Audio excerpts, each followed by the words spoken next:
Hello everyone students, मैं doctor उपासना शर्मा आप सभी का आपके अपने यूट्यूब चैनल म्यूजिक विद उपासना शर्मा पर बहुत बहुत स्वागत करती हूँ। स्टूडेंट्स, आप जानते ही हैं कि हम आपको संगीत विषय की तैयारी करा रहे हैं और वो भी बिल्कुल फ्री ऑफ कॉस्ट। किसी भी तरह का कोई भी पेमेंट आपसे नहीं लिया जा रहा है। संगीत विषय की तैयारी में हम भिन्न प्रतियोगिता परीक्षाओं की तैयारी आपको करा रहे हैं, जिनमें जो मुख्य परीक्षाएं जो आपकी आने वाली हैं, यूपीटीजीटी है, एलटी ग्रेड है, बीपीएससी है, स्टेट, इस पर हम विशेषकर टॉपिक लेकर आ रहे हैं। तो जो भी स्टूडेंट संगीत क्षेत्र में अपना करियर बनाना चाहता है या इन प्रतियोगिता परीक्षाओं को पास करना चाहता है, हमारे चैनल पर आइए। बच्चों, इस चैनल पर आपको रिकॉर्डेड क्लास भी मिलेगी। लाइव क्लास आपको रोजाना शाम को 8 बजे मिलती है, जिसपे हम इम्पोर्टेंट क्वेश्चन सीरीज कराते हैं। तो जो भी स्टूडेंट न्यू है और हमारी वीडियो देख रहा है तो जरूर सब्सक्राइब कर दीजिएगा, लाइक कर दीजिएगा अगर आपको चीजें अच्छी लग रही हैं। इसी श्रृंखला में स्टूडेंट्स आज हम कर रहे हैं क्लास 37 अपनी। इस क्लास 37 में हम जानेंगे सितार में गत के विषय में, और आगे भी एक दो चीजें इसी सितार से संबंधित मैं कराऊंगी। इससे पूर्व हमने सितार का पूरा परिचय आपको समझा चुके हैं कि इसका इतिहास क्या रहा है, ठीक है, और इसका तारक्रम विभिन्न विद्वानों ने क्या क्या माना है, और जो वर्तमान में सितार को मिलाया जाता है वो किन किन स्वरों से मिलाया जाता है। एग्जाम ओरिएंटेड टॉपिक है और अधिकतर इनमें से क्वेश्चन जरूर बनते हैं यूपीटीजीटी एलटी ग्रेड में, बीपीएससी स्टेट में, तो आप जरूर तैयार करिएगा।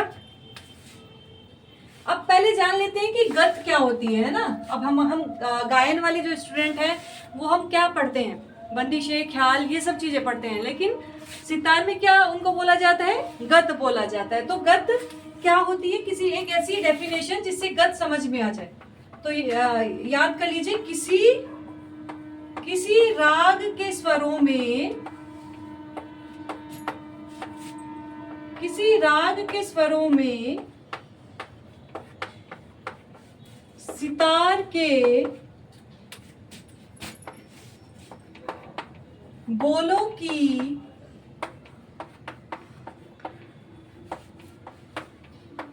तालबद्ध रचना को गत कहते हैं, ठीक है। स्टूडेंट्स, हम ख्याल तो आप सीखते ही होंगे गायन में, लेकिन ख्याल में क्या होता है, ख्याल में हमारे जो बोल होते हैं वो क्या होते हैं, हर ख्याल में बदलते रहते हैं, हर ख्याल में जो बोल होते हैं बदलते रहते हैं। और लेकिन सितार में की गत में जो प्रयोग किए जाते हैं वो दो ही बोल हैं, मुख्य जो सितार के दो बोल हैं, दा और रा, और इन्हीं से ही इन्हीं मिला करके दिर्दा अलग अलग शब्द दिर द्रा आदि शब्द बनते हैं, ठीक है। तो अब बोल को भी आप बात आ गई है तो बोल भी हम कर लेते हैं कि सितार के मुख्य कौन से बोल हैं, उसके बाद हम गत कराएंगे। पहले आपको बोल भी समझा लेती हूँ। तो अगर पूछा जाता है सितार के मुख्य कितने बोल हैं तो आप बता देंगे सितार के मुख्य 2 बोल होते हैं। कितने बोल होते हैं, 2 बोल होते हैं, ठीक है स्टूडेंट्स। तो आपको ये समझना भी जरूरी है सबसे पहले कि अगर पूछा जाएगा सितार के कितने मुख्य बोल हैं तो आप बताएंगे सितार के मुख्य 2 बोल होते हैं। तो वो कौन कौन से होते हैं, दा और दूसरा होता है रा। इन्हीं दोनों बोलों से मिलकर के फिर अन्य बोल बनते हैं, है ना, यानी कि इन्हीं से उत्पत्ति होती है अन्य बोलों की, लेकिन मुख्य बोल यही है दा और रा। तो नोट में आप लिख सकते हैं कि इन्हीं दोनों बोलों से मिलकर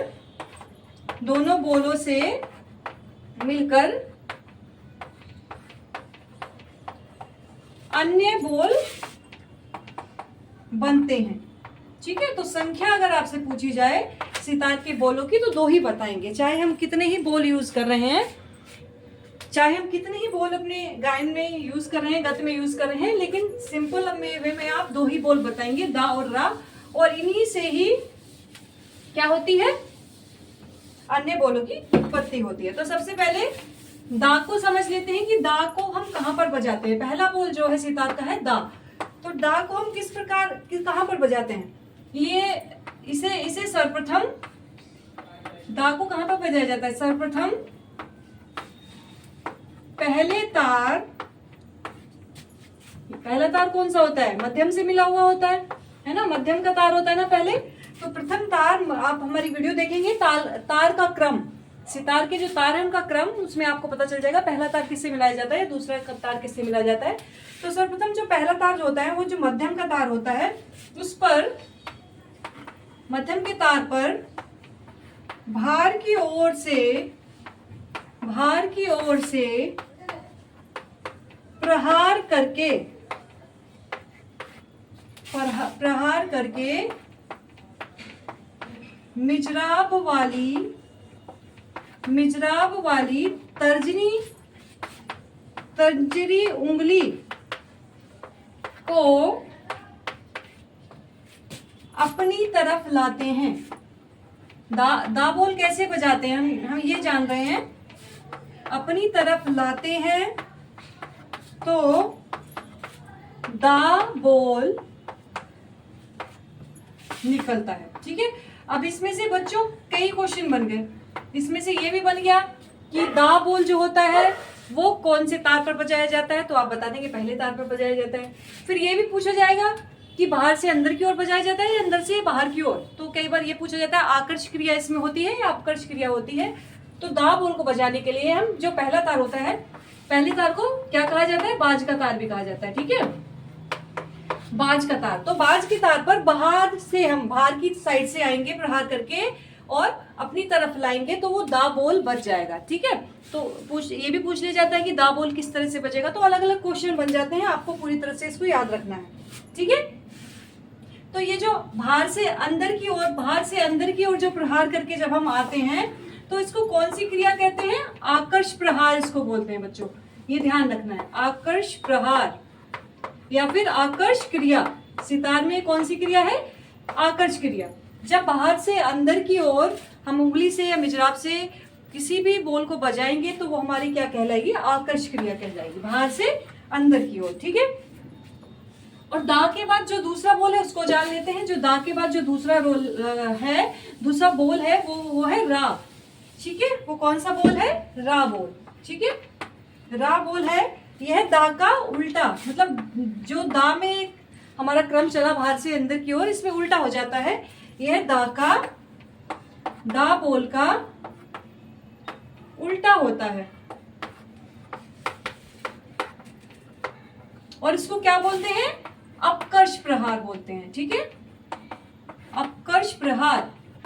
आकर्ष में क्या हुआ, बाहर से अंदर की ओर आए, लेकिन रा में हम अंदर से बाहर की ओर प्रहार करेंगे। अपकर्ष प्रहार या फिर अपकर्ष क्रिया। ठीक है स्टूडेंट्स, तो सितार में ये पूछ लिया जाएगा, सितार में अपकर्ष क्रिया किस प्रकार की जाती है, बाहर से अंदर की ओर की जाती है, अंदर से बाहर की ओर की जाती है। इस तरह से ऑप्शन आपको मिल जाएंगे, तो आपको ये चीजें करनी होंगी।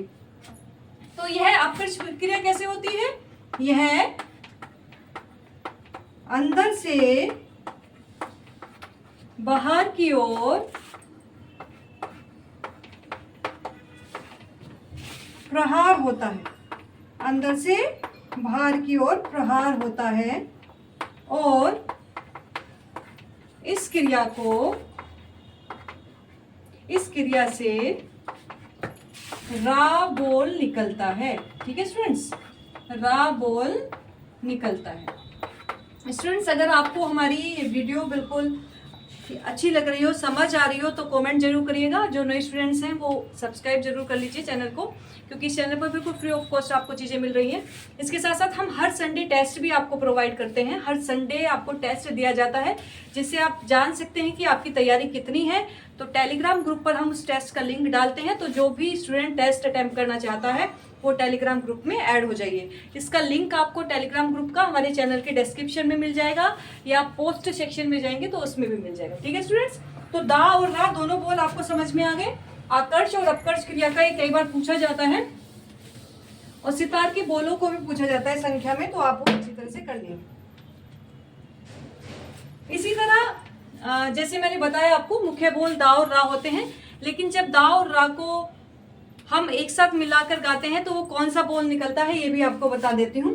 कि जब नोट में डाल लीजिए, ये सब नोट्स आप बनाते जाइए। अगर आपने ये नोट्स तैयार कर लिए ना स्टूडेंट्स, तो आप कोई भी एग्जाम देंगे म्यूजिक का सब निकलेंगे। इन नोट्स को आप पहले क्या करेंगे, नोट डाउन कर लीजिए, अच्छे से अपना नोट्स बनाइए। उसके बाद उनको साथ के साथ रटना शुरू करिए, याद करना शुरू करिए, समझना शुरू करिए, तो आप कभी भी मार नहीं खाएंगे। कोई भी एग्जाम देंगे, चाहे वो बीपीएससी देंगे, एसटेट देंगे, यूपीटीसीटी देंगे, यहाँ तक कि असिस्टेंट प्रोफेसर नेट, सभी में ये टॉपिक लगने वाले हैं। तो आप अच्छे से इनकी तैयारी करिए। ठीक है, जब दा और रा बोल को, जब दा और रा बोल को शीघ्रता से दुगनी लय में बजाते हैं, दुगनी लय में बजाते हैं, तब दीर्घ बोल निकलता है। ठीक है स्टूडेंट्स, मैंने अभी आपको बताया कि अन्य जो बोल निकलते हैं वो इन्हीं से ही निकलते हैं, बस उनको बजाने की जो मेथड होता है वो अलग हो जाता है। ठीक है, जब हम धीरे धीरे बजाएंगे तो वो दा अलग बजेगा, रा अलग बजेगा, लेकिन इन दो ही बोलों को जब हम लगातार शीघ्रता से बजाएंगे, दुगनी लय में बजाएंगे, तो ये कौन सा बोल बन जाएगा? दा और रा से दीर्घ बोल बन जाएगा। इसी तरह जो अन्य बोल हैं वो भी इसी तरह ही बजेंगे। ठीक है स्टूडेंट, जैसे दार है, द्रा है, तो ये सब बोल भी इन दोनों के संयोग से ही मिलकर के बनेंगे। तो बच्चों सितार के बोल समझ में आ गए, क्योंकि जो हमने गत पढ़ी, गत की परिभाषा पढ़ी कि किसी राग के स्वरों में सितार के बोलों में जब बोलों की जो तालबद्ध रचना होती है इसको गत कहते हैं। तो बोलों को समझाना बहुत जरूरी था, हमने बोल आपको बता दिए, बोल आपको समझ में आ गए होंगे आई होप। अगर समझ में आ गए हैं तो कमेंट जरूर करिएगा, और कमेंट सेक्शन में जाकर के और लाइक जरूर करिएगा वीडियो को। ठीक है स्टूडेंट्स, अब हम आ जाते हैं अपनी सितार में गत मुख्य टॉपिक पर आ जाते हैं। तो आप सभी जानते ही होंगे कि सितार की जो मुख्य गतें हैं वो दो ही गतें हैं। कितनी गतें हैं? लिख लीजिए, दो गत, मसीद खानी गत, ठीक है, और सेकंड है आपकी रजा खानी गत। वैसे तो फिरोज खानी गत भी हैं, कई गतें और भी हैं, लेकिन अगर आपसे पूछा जाए कितनी गतें हैं सितार में, तो आप दो ही बताएंगे, यही मुख्य गतें हैं। जिस प्रकार गायन के घराने भी हमारे 7 हैं, लेकिन मुख्य घराने कितने माने जाते हैं? 5। ये वीडियो मैं आपको करा चुकी हूँ गायन के घराने से संबंधित, आप हमारी प्लेलिस्ट में जाकर के देख सकते हैं स्टूडेंट्स। 36 टॉपिक हम कवर करा चुके हैं, बहुत अच्छे ढंग से बिल्कुल डिक्टो चीजें आपको कराई है जो एग्जाम में आने वाली हैं। ठीक है, फालतू चीजें नहीं कराती हूँ मैं। तो सितार में जो मुख्य गत है आपकी 2 प्रकार की गत है। तो अभी हम बात कर लेते हैं मसीद खानी गत के विषय में। मसीद खानी गत क्या है? ठीक है, मसीद खानी गत, इसका आविष्कार जैसे कि नाम से ही स्पष्ट हो रहा है, इसकी जो रचना की वो किसने की? मसीद खाजी ने। किसने की? मसीद खाजी ने। नाम से स्पष्ट हो रहा है मसीद खानी गत, तो इसकी रचना मसीद खा जी ने की। तो ये तो आप इजी आंसर है, आप बता देंगे अगर पूछा जाएगा मसीद खानी गत। लेकिन दूसरी चीज जो इसमें ध्यान देने वाली बात है कि इसको मसीद खानी गत को दिल्ली बाज या फिर पश्चिमी बाज भी कहा जाता है। ठीक है, तो ये क्वेश्चन कई बार पूछा गया है कि पश्चिमी बाज या दिल्ली बाज किस गत को कहा जाता है, तो आप बता देंगे कि इस गत को दिल्ली या पश्चिमी बाज भी कहा जाता है। ठीक है, इसकी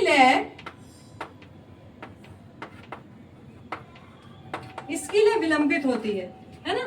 मसीद खानी गत ऐसा है जैसे हमारे दो ख्याल के 2 प्रकार है ना, विलंबित ख्याल और द्रुत ख्याल। इसी तरह सितार में 2 गतें हैं, मसीद खानी और रजा खानी। मसीद खानी को समझ लीजिए हमारा बड़ा ख्याल, और रजा खानी को समझ लीजिए हमारा छोटा ख्याल।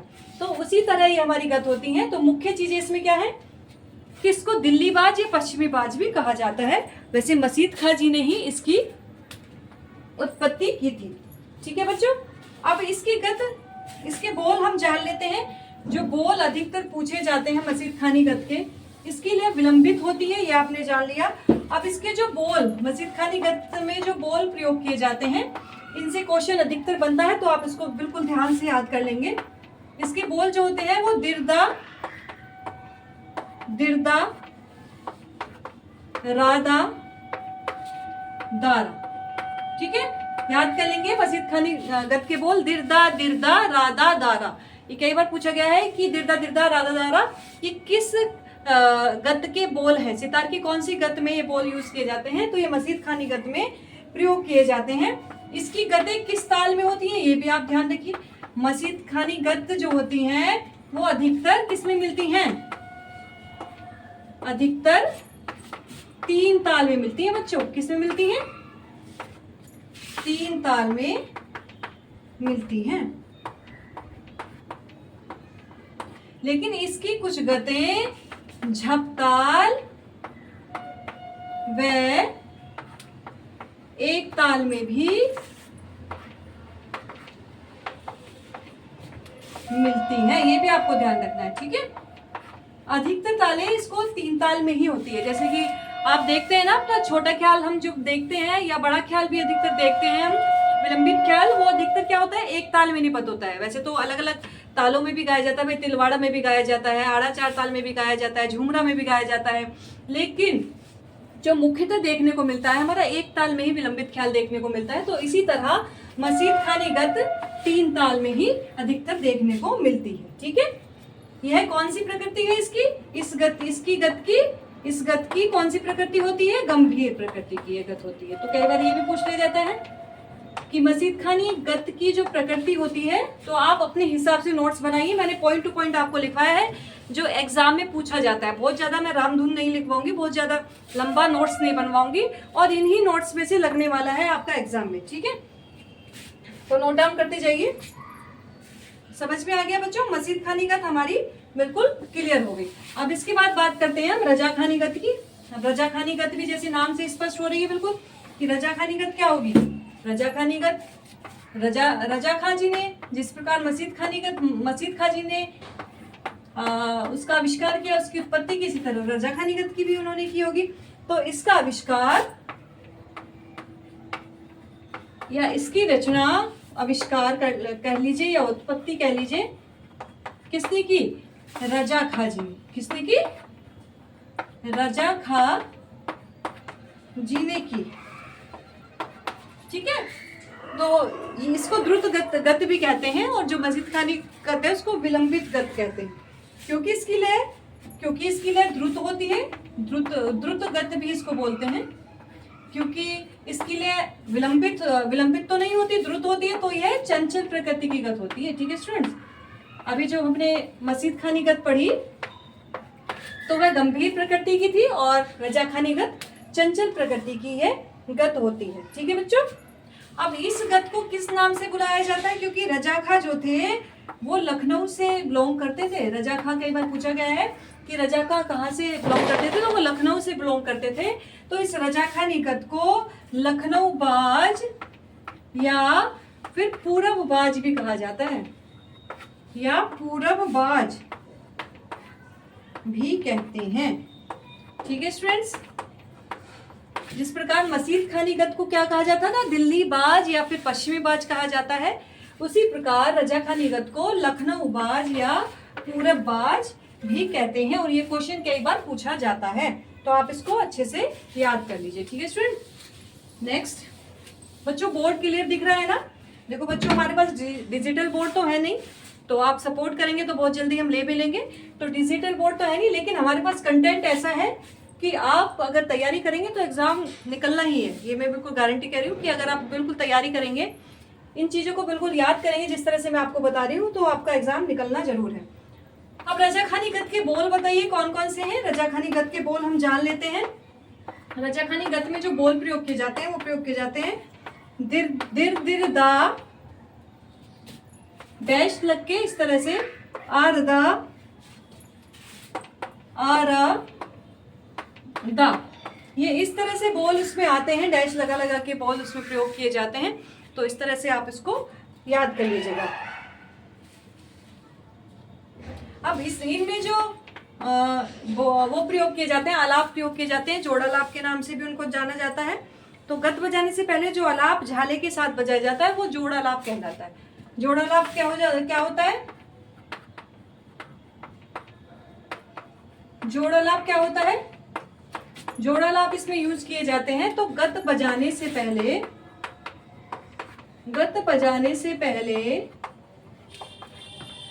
जो आलाप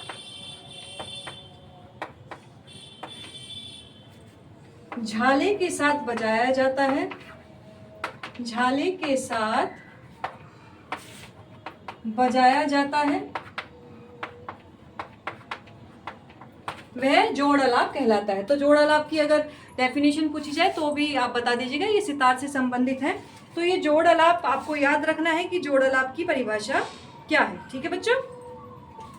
और जो सितार बजाया जाता है बच्चों, जो सितार बजाने का क्रम होता है इनकी छोटी छोटी डेफिनेशन भी हम कर लेते हैं, क्योंकि डेफिनेशन भी बार बार पूछी जाती है।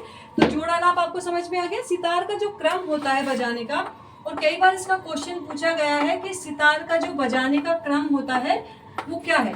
तो सबसे पहले आलाप, जोड़, झाला और गत। तो हमारे जो अगर हम प्रैक्टिकल रूप में देखते हैं तो उसमें क्या देखते हैं कि झाला सबसे बाद में बजाया जाता है, लेकिन इसमें जो क्रम जो सही एग्जाम में माना जाता है बच्चों यही माना जाता है, आलाप, जोड़, झाला, गत। और वो क्यों माना जाता है? देखो, जोड़ आलाप की अगर डेफिनेशन हम पढ़े तो इसमें क्या क्या क्या कह रहा है। देखो, गत बजाने से पहले जो आलाप झाले के साथ बजाया जाता है, यानी कि जो ये आलाप, जो जोड़ आलाप लिया जाता है ये झाले के साथ बजाया जाता है, इसलिए जोड़ के बाद झाला दिया गया है और फिर लास्ट में गत दिया गया है। तो इसका जो क्रम है बच्चों वो यही रहने वाला है, चाहे हम प्रैक्टिकल में बाद में झाला बजाते हो वो नहीं होगा, क्योंकि एग्जाम में जो ऑप्शन होते हैं वो इसी तरह दिया होता है। तो आलाप, जोड़, झाला, गत यही क्रम बनता आया है और इसी को सही मानते हैं एग्जाम में, तो आपको यही लगाना है। ठीक है स्टूडेंट्स, चलिए अब छोटी छोटी और चीजें। अब देखो, झाला है, झाला की डेफिनेशन क्या है। अब जोड़ आलाप तो आपने जान लिया कि जोड़ आलाप क्या है, झाला को भी जान लेते हैं। अभी मेरे पास समय है तो मैं थोड़ा ये भी करा देती हूँ। वैसे आज मुझे गत ही कराना था, इतना ही समय था, लेकिन फिर भी आपके लिए समय निकाल लेती हूँ। तो जब बाज के झाला की डेफिनेशन देख लीजिए। जब बाज के तार पर, जब हम बाज के तार पर यानी कि पहले तार पर, बाज के तार पर दा बोल व चिकारी के तार पर रा बोल, चिकारी के तार पर रा बोल बजाते हुए दारा दारा दारा इस प्रकार बजाते हैं, दारा दारा दारा इस प्रकार बजाते हैं, तो वो क्या कहलाता है बच्चों? झाला कहलाता है।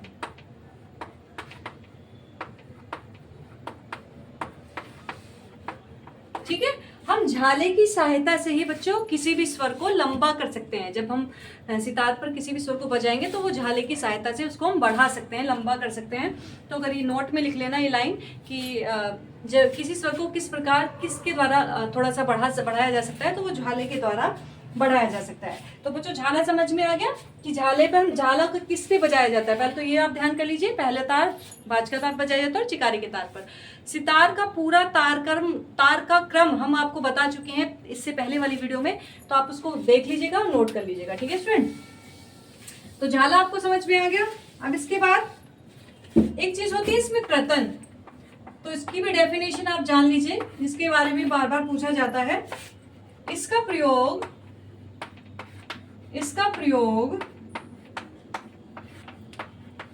सितार के ऊंचे स्वर से नीचे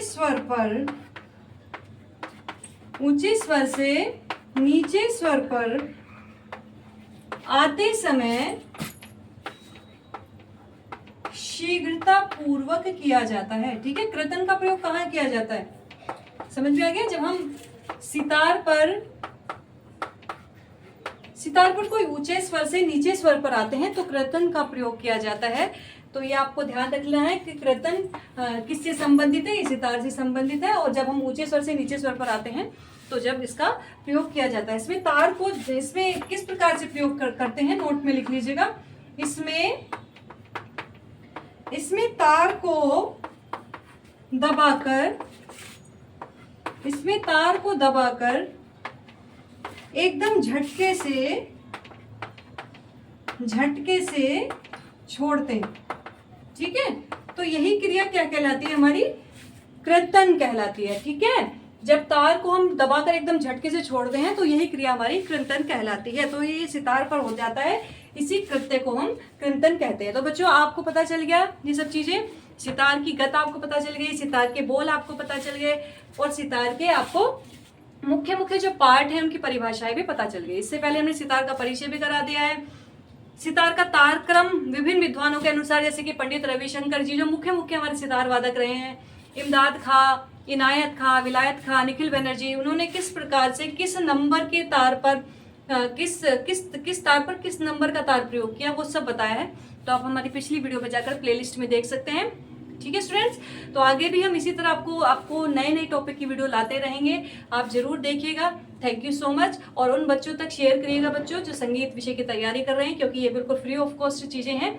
आपका सहयोग ही होगा जो ये हमारा जो प्लेलिस्ट है उन बच्चों तक पहुँचेगी जो संगीत की तैयारी करना चाहते हैं और जो आर्थिक रूप से उतने मजबूत नहीं है और नहीं कर पाते हैं पेमेंट देने की वजह से, उन तक आप जरूर पहुंचाइए। Thank you so much.